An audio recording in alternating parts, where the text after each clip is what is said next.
हो गए।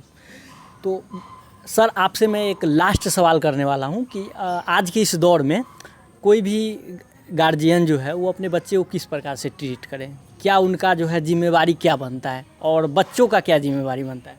देखिए, ऐसे तो हम बोले तो एक बहुत अच्छे उदाहरण आप खुद हैं। देखिए, एक्चुअल क्या होता है कि जो बच्चे लोग होते हैं वो खाली ग्लास की तरह हैं। तो उनको सिर्फ अच्छा माहौल दें आप, पॉजिटिव माइंड से रखें। अक्सर कुछ लोग बोले करते हैं कि मेरा बेटा का औकात नहीं मेरे सामने खड़े होकर बोले। ये तो बहुत दुख की बात होती है ना, ये अच्छी बात हो रही। उसको जानना होगा तो आपसे अच्छा कौन बता सकता है उसको। जैसे हमेशा आप मेरे साथ हैं तो जैसे आप कुछ पूछ सकते हो, मैं बताऊं तो इससे अच्छी क्या बात होगी। हमेशा तो लिख के नहीं रखें नोट पे कि किससे पूछना है, क्या पूछना है क्या। तो एक पिता को एक अच्छा गुरु, एक अच्छा दोस्त बनना चाहिए, अच्छा अगर बहुत आगे जाना है। क्योंकि हमारे अंदर कुछ सवाल हैं, वो गलत हैं, सही है, मार्गदर्शन कैसे हो पाएगा। तो कुछ पिता ये सोचते हैं दादागिरी होता है, हमारे बेटा हमारे सामने कैसे बोलेगा। अरे वो अच्छी बात है, कुछ जानना चाहता है, उसको अनुभव नहीं इन चीज़ों का। वो अच्छा बुरा का अनुभव किससे करेगा, किससे सीखेगा, कैसे जानेगा वो। तो आपको एक अच्छा दोस्त भी होना। हाँ, गलती करता है तो उसे पनिशमेंट कर सकते हैं आप, कोई दिक्कत नहीं, पनिशमेंट होना भी चाहिए। लेकिन अगर कुछ जानना चाहता है तो आपसे ही सीखेगा, आपसे ही जानेगा। दूसरा, उसको जब भी मौका मिले अच्छी बातें बताइए, उसको समझाइए, अपने साथ खिलाइए, घुमाइए। और जो प्यार ज़रूरत है वो थोड़ा सख्ती भी ज़रूरत है। तो प्यार इसलिए ज़रूरत है कि माइंड को ग्रोथ करना है, ग्रोथ में माइंड सेट करना है, उसकी दिमाग को ज़्यादा मतलब ब्रह्मांड तक ले जाना है। तो ये कहने के प्यार की ताकत होती है। जैसे किसी फूल को आप देखें तो फूल में पानी ज़्यादा सूट करता है, उसको गर्म पानी देंगे तो क्या होगा जी, वो तो ख़राब हो जाएगा ना, क्योंकि वो प्रकृति से ठीक अपोजिट है। तो हम बच्चों को अक्सर क्या करते हैं कि वो जो कुछ जानना चाहता है तो उसको हम बताते हैं, उसको डांटते हैं बतौर।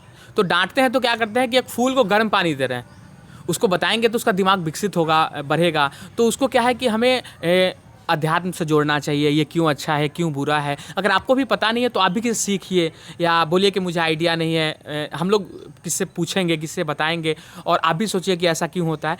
तो वो किसी से पूछेगा, आप किससे बताएंगे। तो ये क्या होगा कि एक माहौल जो होगा ना वो जीनियस लोगों का होगा। जैसे मैं बता दूँ जितेंद्र बाबू, आपका काफ़ी अनुभव है। अभी माँ बहुत पढ़ी लिखी आती हैं, अक्सर जो शादियाँ होती हैं, विवाह अभी और पहले में मिलाएंगे। अगर लगभग 15-20 साल का जब फासला देखें तो बाप पहले पढ़ा लिखा होता था, माँ पढ़ी लिखी नहीं होती थी, माँ तो अनपढ़ गंवार होती थी। लेकिन आप देखेंगे तो उस समय संस्कार बहुत हुआ करता था। बच्चे के साथ माँ जब बैठती थी, लोरी सुनाती थी, कहानियाँ सुनाती थी, उसको खिलाने का आइडियाज़ ढूंढती थी, कैसे खिलाएंगे, बुआ शेर आ जाएगा, गब्बर आ जाएगा, खा लो, पहलवान होगा मेरा बेटा तो बहुत नाम करेगा। और ऐसी चीज़ें अब नहीं होती, अब ये सब खत्म हो गया। अब किसी को नहीं खाना, उसको यूट्यूब खोल के दे दीजिए, उसमें क्या गलत सही हो रहा है पता नहीं है, मम्मी से कोई अटैचमेंट नहीं, कुछ नहीं है।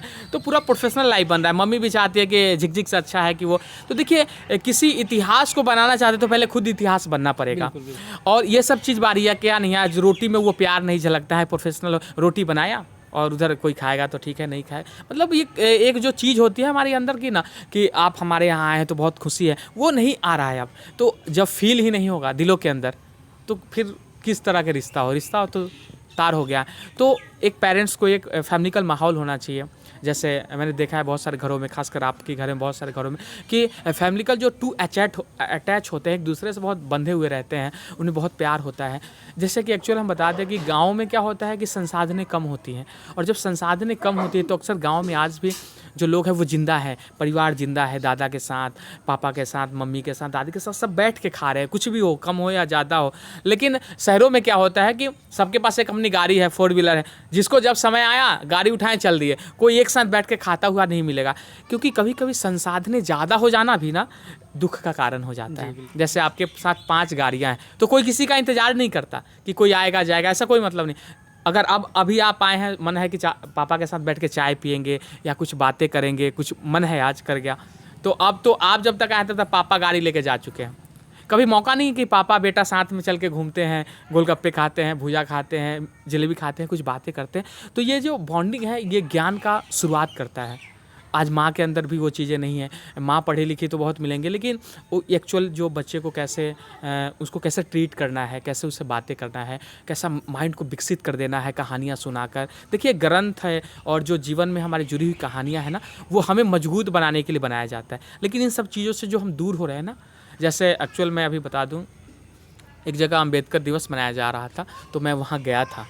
तो मैंने उन्हें देखा, एक बहुत ऑथेंटिक पर्सनालिटी, बहुत जीनियस जिनको हम लोग समाज में बोलते हैं, उनका क्या कहना था मैं बता दूं कि जब तक ये गोबर पूजेंगे, ये बर्फ को और पीपर को पूजेंगे, तब तक हमारा विकास नहीं हो सकता।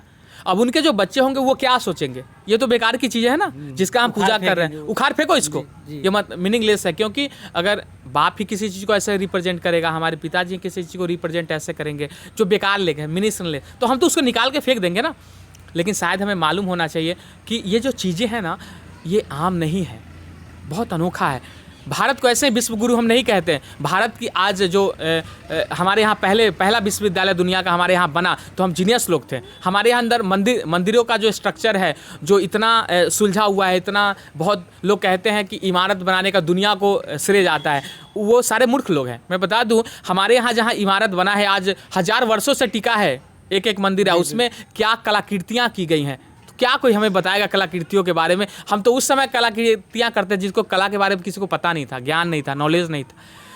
उस समय हम लोग कलाकृतियाँ करते हैं, और भारत को कोई क्या समझाएगा इन सब चीज़ों में, ज्ञान में, प्रभुत्व में। हम तो माटी पे उतना रिसर्च कर देते हैं कि लोग सोचते नहीं उतना माटी पे हमारा रिसर्च होता है, है ना। तो हमारी बहुत सारी चीज़ें, जैसे हम थूक की बात करें तो हमारा लगभग 16 से 17 पोषक तत्व थूक में पाया जाता है। जो मैं लोगों को बता दूं कि अगर किसी को कैंसर हो चुका है और वो लास्ट स्टेज में है, अपना हर रोज़ का थोड़ा सा थूक उसके मुंह में डाल दीजिए, उसका 6 महीने से 1 साल तक आप आयु बढ़ा सकते हैं। क्यों जानते हैं?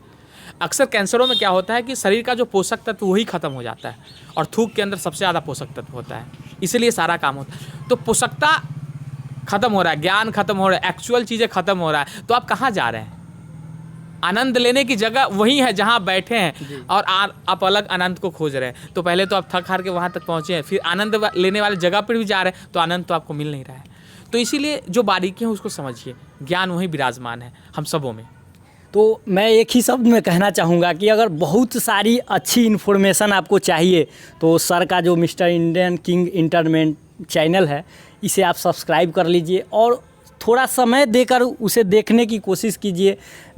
मुझे लगता है कि आपको बहुत ही जो है अच्छा अनुभव होगा, और आप अपने जो है बेकार लाइफ से एक अच्छी ज़िंदगी की तरफ सफ़र कर पाइएगा।